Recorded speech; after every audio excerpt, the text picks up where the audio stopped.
Levant, I'm talking Levant in particular, but also Libya. Not Egypt, not Tunisia, not Morocco. Okay?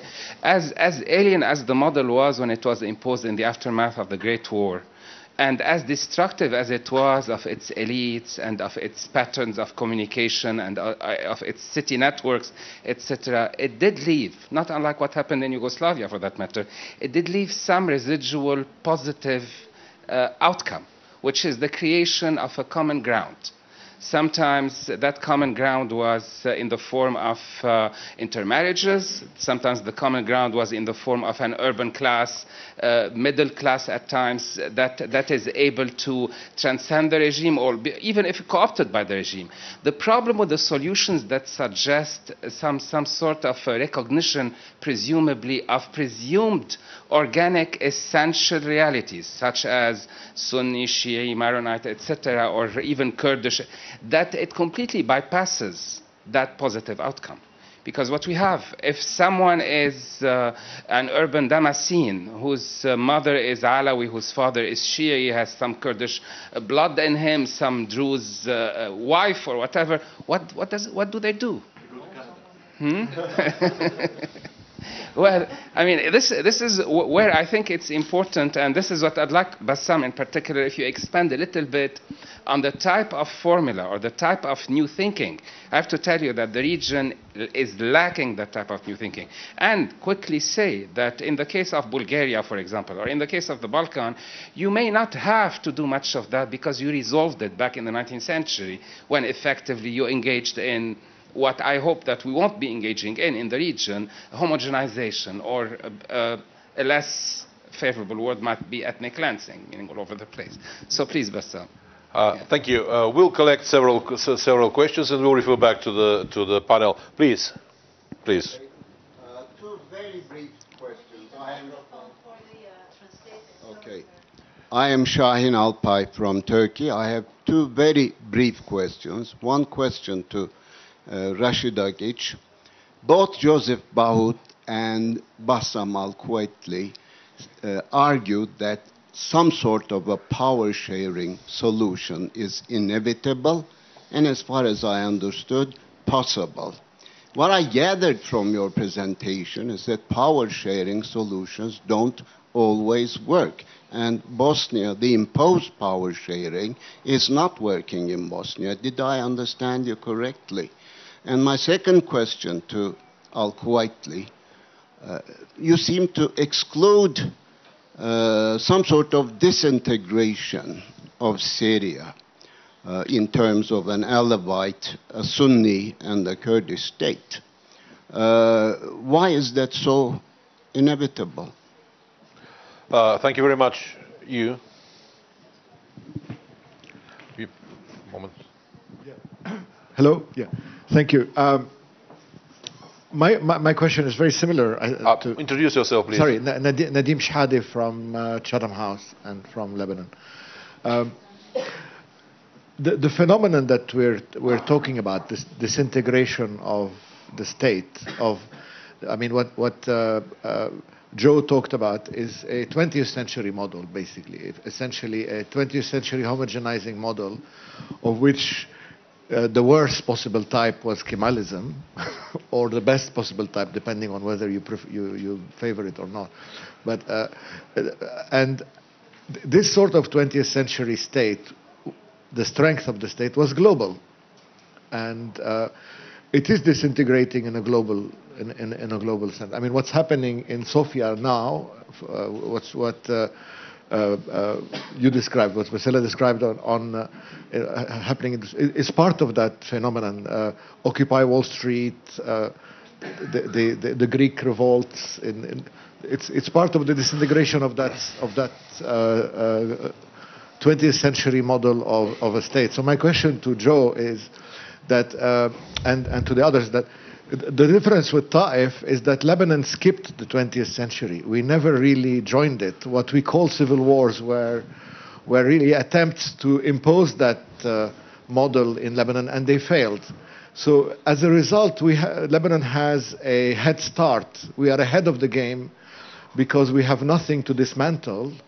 And we have 50 years of experience of living without that state and living and finding ways of coexisting. So it's Taif is not part of the spectrum. It's a totally different model. Thank you very much. We'll get two more questions before we get back to the panel. Yours and yours. Ahmet Han from Turkey.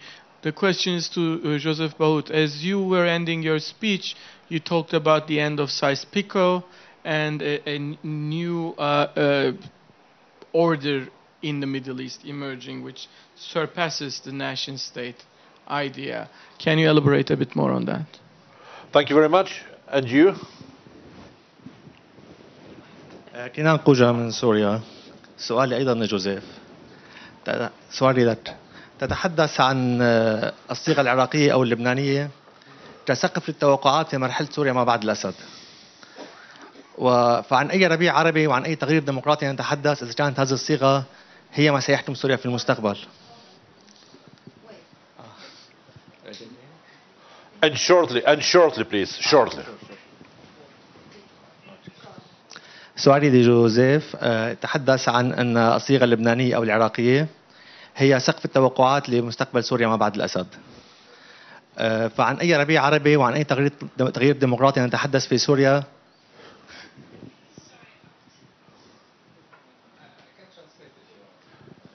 I can speak English.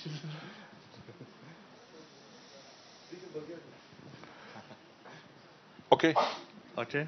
Continue or repeat?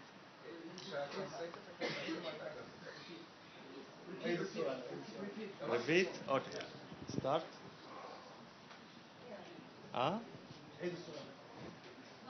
يلا. نتحدث عن الصيغة اللبنانية أو الصيغة العراقية كسقف للتوقعات في مرحلة سوريا ما بعد الأسد. ونتناسى أن هذه الصيغة مولد طبيعي ودوري للحروب الأهلية، وهي الصيغة الأفضل والأمثل للدولة الفاشلة والعاجزة، وهي الصيغة أيضا التي يعجز فيها أي قوة سياسية عن الحكم بشكل ديمقراطي، لأنها دائما تفترض توازن يعتمد على الطوائف. هناك بلدان عديدة خاضت حروب أهلية لكن لم يكن فيها طوائف، نيكاراغوا، إسبانيا إلى آخره. عندما لا يوجد الطوائف لماذا نصل إلى حل الدولة الديمقراطية؟ وعند وجود الطوائف ننظر نظرة استشراقية إلى مجتمعنا وإلى دول الشرق الأوسط ونتحدث عن تقسيم طائفي، رغم أنه أثبت فشله مرة بعد الأخرى. Thank you. Last question from the gentleman here. Sorry, this is the last question. Very brief question, please. Brahim from Brookings, from Palestine. I had three models that were discussed for resolution for Syria, Lebanon, Iraq, and Bosnia. And I see that in all three models these are all failing models. You know, we have a model in Lebanon that perpetuated the conflict, and you have sectarianism in Iraq, and also a paralyzed state in Bosnia. So it just leaves me wondering, why are we even considering this for Syria? Shouldn't we be more innovative about a new type, a new model for Syria? Thank you. Thank you very much. Your question is opening a new panel, actually. Which means that we are going to sum up with this panel. Two gentlemen on this panel were particularly addressed by the questions, Mr. Al-Kuwatli and Mr. Joseph Bahout. So you will have also the floor to briefly intervene, the other panelists. Please go ahead. Thank you. Answering shortly, if possible. Absolutely. Now, I think Hassan's question was about the model I spoke about, how people from mixed origin and urban center will deal with it, for example. And I'm from Damascus, I'm from mixed background, and I left to Canada actually at one stage. But actually that's true, but regardless, what's happening now, there are powers which are pulling apart from each other, and mostly we notice it in the Kurdish regions and in the Alawite regions. For different reasons, totally different reasons. One of them is mostly political, not ethnic. The other one is really an attempt to self-realization, long dreamt about state of its own. Now, basically in the other areas, in the urban centers, we see higher levels of integration, which are actually has happened on the ground. And in my model, basically, I didn't envision that the urban centers will try to divide themselves because they might group themselves on economic reasons, which is natural for urban centers. So again, my model is not a perfect model. It's not really the solution. It's just an attempt to move the waters, to allow people to start discussing it, to get them out of the, the taboos. Now, I think Shaheen's question, why exclude disintegration of Syria? And the reason I'm excluding it is, to happen, it's going to take a lot of time. The population in Syria is very mixed. It's going to take a lot of ethnic cleansing. There's some unique situations, like in the Kurdish region. Even the Kurdish regions are not continuously, the population is not in continuous geographic area. There are 3 or 4 areas which they are distributed in addition to huge populations in Damascus and Aleppo, for example. For the Alawite regions, it's going to take a lot of ethnic cleansings to make a viable state, especially east of the mountains toward Hama and Homs, which actually some ethnic cleansing is starting to happen. We already see it on the ground. But I still believe, maybe being too optimistic, maybe, I don't know why, I still believe that's not going to happen.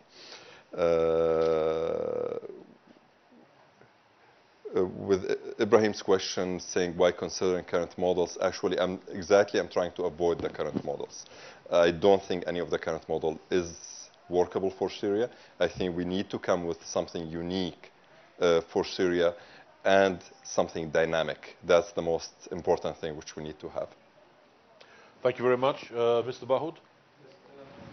If I stress what Bassam just said, I think I would have answered the questions. In fact, probably I was misunderstood a bit, because probably people, in fact, tend to mix or mistake wishable solutions with realistic solutions, with normative solutions or normative readings, with prescriptive and descriptive and etc. I'm just putting myself on an analytical level. I am not the one who invented, let us say, social or societal segments, okay, in the region. I'm not wishing them to be reified, and partly to answer also Hassan. I think that, I mean, we have to also take into account sociology in what we are talking about. And here, I alluded to something very quickly, which I don't mean to open this debate, but also let us take into account, I'm an Arab after all also, which means that we can have several identities, which is part of the discussion. We have to acknowledge also that we have a very specific sediment of political culture in this region, probably more in Syria than in Lebanon, more in Iraq than in Syria, and etc., that has obliterated all these issues. Now, I don't mean to say that people have to be depicted as Sunni, Shias, or etc., but we have also to acknowledge that below or behind or above or besides being Syrian or being Levantine or being an Arab or being whatever you want, there are also other features of identities that are expressing themselves today. Now, maybe they are expressing themselves today under special circumstances. They will express themselves tomorrow under other forms and shades and etc. My only appeal here is to say that let's put prescriptive and wishable, if you want, solutions and see and look at the reality. The second thing has to do with, I know that we are in a catch-22 in the discussion. I mean, and it was well, I think, summarized by someone who said, Syria needs a power-sharing formula, but we know that all or almost all the power-sharing formulas never really worked. First of all, who said that in political real life things have to work? I mean, things have not to be very messy. This is why we do politics. If things were to happen very idealistically, you wouldn't have protests in Sofia today. I mean, let's be realistic. So let's admit modesty, especially in the Middle East, and especially, and this would be my final answer, and I will make it in Arabic. I think that after what your people is living, and my people also, because I feel Syrian as well, because my identities are multiple, I think that anything besides and after the removal of the Assad regime would be a progress. Now, of course, then it is perfectible, it is manageable, it is flexible, it is etc. But I think that already, after what you are living, this is something great. So let's begin with that, and then we'll see for the rest. Thank you. Thank you very much, Valeri Ratchev.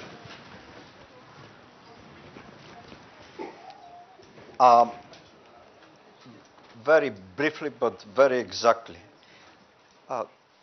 We should never think about models. Neither Bosnia, nor Iraq, nor Afghanistan is a model itself. Remember how these entities were created. Completely accidental way. Let's find a solution. Later we will see how to improve. Go there, do it. Where is the model? Model means theory, concept, testing, improvement, implementation, monitoring, rebuilding, etc. Here there is no model. Don't try to use this approach towards building new societies, new countries. Second one, let me share something, because decentralization is a very interesting issue. Let me tell you the following. If you look at the realities in today Bulgaria, southern part of Bulgaria is very close, is close to the northern part of Greece. If you look at what's going on between the people there, you will see that the people from southern part of Bulgaria are much closer to, in any context, with the people from northern Greece than from the people with the people of northern Bulgaria. Even the communications, even the everyday business is much more well developed with the neighboring country than with our own citizens of the northern part of the country. After 20 years, this will be a completely different society, much more integrated than the Bulgarian society itself.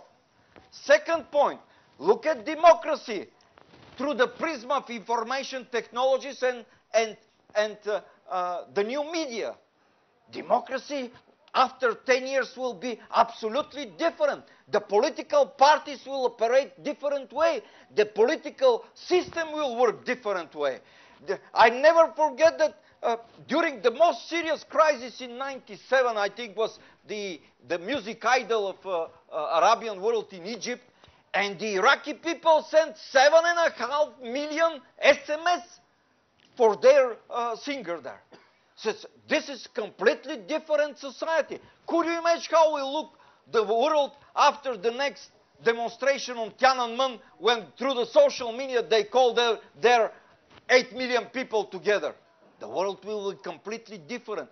The democracy will be different. The politics will be different. So talking about decentralization, centralization, we should look with completely different perspective.